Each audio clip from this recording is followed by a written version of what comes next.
आङो दिनै कालुगाव सुबाइजार बिसिडिसिनि SS chairman हिसाबै आङो सायख'जाबाय आरो दिनै आंहा जे खामानि मावनो गोनां खामानि दङमोन जोंनि डेभेलपमेन्ट ब्लकनि थ्रुयै गभर्नमेन्टनि थ्रुयै जे हाबाफारिखौ खालामनानै लानो गोनां दङ बे हाबाफारिखौ आङो दिनै मोनसे गासै रायजो राजा आरो जोंनि प्राइमारि लेभेलनि मानगोनां लिडार्सफोर आरो जोंनि block level district level central level बिथांमोननि नुजाथिफैनायनि गेजेरजों आङो दिनै बे हाबाफारिखौ मावनानै लाबाय आरो बे हाबाफारिया बेनो आरो माने मेम्बार्सफोरनो एपइन्टमेन्ट लेटार राननानै होनाय आरो दिनै बे हाबाफारिखौ मावफुंनानै लानायनि गेजेरजों आङो जोबोद गोजोननाय मोनबाय आरो गोबां रायजो राजाफ्रा आंखौ अनसायबाय अननाय होबाय मानोना जोंनि कालुगाव सुबाइजार प्राइमारिया बियो मोनसेल' जाथि गैया बेयाव गोबां कास्टनि जोंहा मानसिफोर दङ गासै कास्टनि मानसिफ्रानो आंखौ मोननायाव बिथांमोनहा रंजानाय दं आरो सासे आइजो हिसाबै चेयारमेन मोननायखौबो बिथांमोनहा जोबोद रंजानाय दं बेनिखायनो बिथांमोना दिनै आंखौ गोबां अननाय होबाय बरायनानै लाबाय लोगोसे आंबो बिथांमोनखौ आंबो गोसो गोरबोनिफ्राय बोजबनानै लाबाय बिथांमोना आंखौ मदद खालामगोन बिथांमोननि मददजोंनो आङो रायजो राजानि जौगानायनि हाबाफारिखौ आङो मावलांनो हागोन होननानै आङो मिजिंथिबाय आरो गोजौ लेभेलाव थानाय जोंनि बिपिएफ दोलोनि बा जोंनि सरकार लेभेलनि जायमोन मानगोनां बिथांमोन जोंनि चिफ सारमोन लोगोसे जोंनि टिसिएलसि चेयारमेन बिथांमोन आरो बेबायदिनो गासै जोंनि मानगोनां बिथांमोननिसिमबो आङो आसा थाबाय जेन' आङो बे जोंनि कालुगाव सुबाइजार बिसिडिसिनि सिङाव जेसेबां खामानिफोरा गोग्लैसोनानै दङ बेफोरखौ जेन' आङो बिथांमोननिसिम लांनाय रायजो राजानि जानानै सासे चेयारमेन जानानै जेन' बिथांमोननिसिम आंनि लांनाय मा होननांगौ बेखौ मावफुंनो हागोन लांनाय खामानिफोरखौ बिथांमोना आंनि खावलायनायखौ बिथांमोना गनायगोन आं आसा खालामनाय थाबाय जोंनि मानगोनां बिथांमोननिसिम गासै साबेसे दं मेम्बार हिसाबै जोंहा 17 जन दङ 15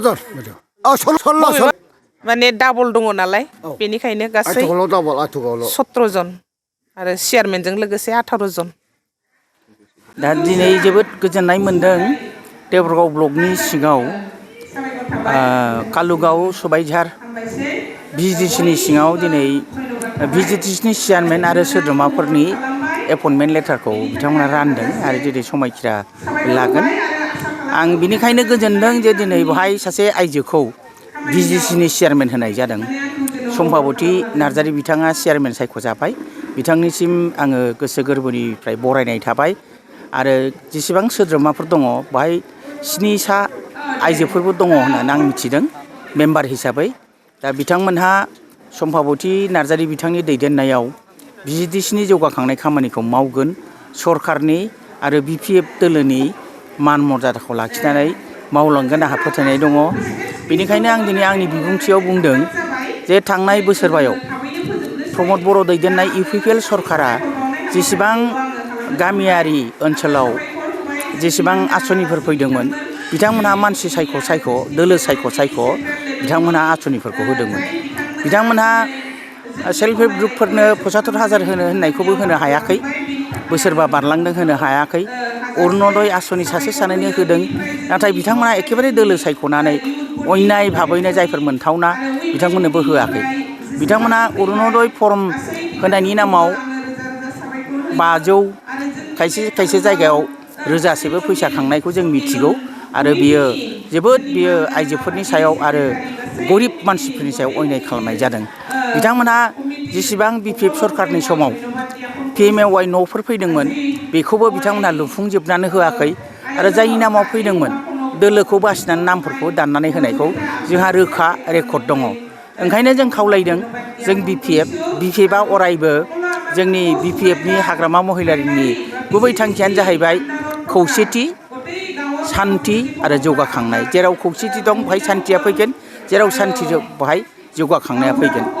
जोङो बेखौनो खावलायगोन जाहाथे जोंनि सरकारनि समाव रावबो बिजिटिसिनि मेम्बार आरो चेयारपारसनफ्रा चेयारमेनफ्रा रावबो जाहाथे खुनु मानसिखौ दोलो बासिया जाय मोननांगौ गरिब मानसि जायनि नामाव जे फैदों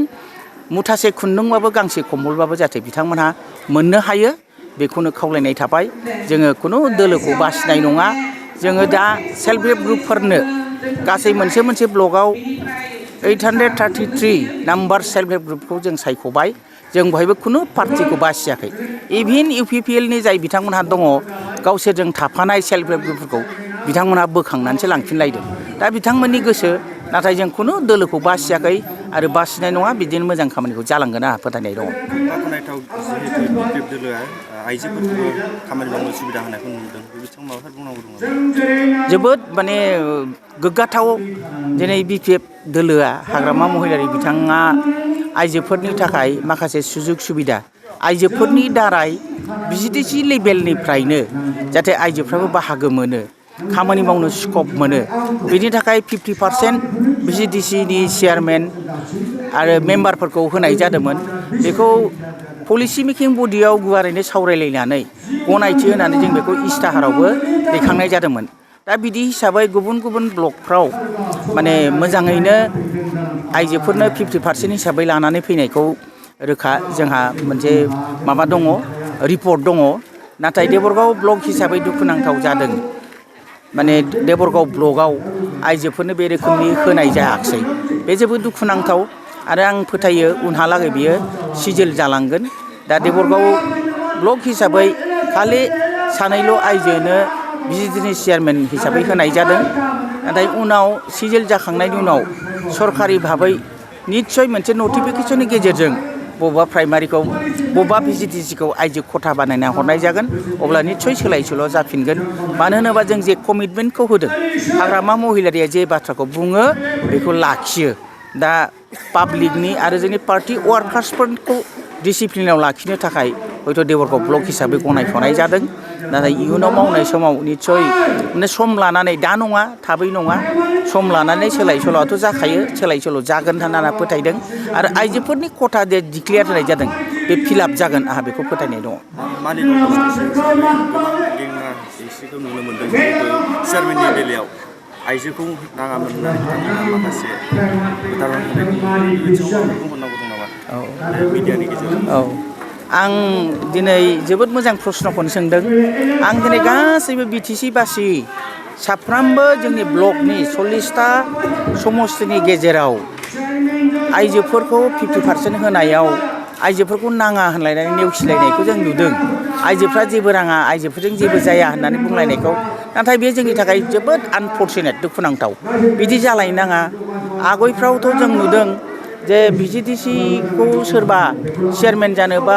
सोद्रोमा जानोबाबो लिंनानैसो होलायनांगौमोन नाथाय बे खेबाव जोङो सेलाय बेलाय जानायखौ नुदों सेलाय बेलाय जानायाबो स्वाभाबिक जानांगोनबो मावनो गोसो गोनां बयबो दं बिपिएफआव मावनो हाथाव मानसि दं बेखौ जों रोखा नुदों आरोखि मावनो गोसो गोनांखौ नुदों दा नाथाय बिदि होननानै आइजोफोरखौ नेग्लेक्ट खालामनाय बा आइजोफोरजों जेबो जाया बे बाथ्राया फैनो नाङा ओंखायनो आइजोफोरनो जे बाथ्राखौ दोलोआ बिपिएफ दोलोआ जेखौ सिन्था खालामनानै मोनसे इस्ताहाराव डिक्लेयार होबाय हाग्रामा साराबो बुंबाय थाबाय हाग्रामा सारनि आरो बिपिएफ राजखान्थि दोलोनि जे निति आदर्श बेखौ मानिलायनानै आइजोफोरखौ माने गारबोआजासेनो आइजोफोरनि जे अधिकार होदों बेखौ बयखौबो मावफुंनो थाखाय आं बयखौबो खावलायबाय।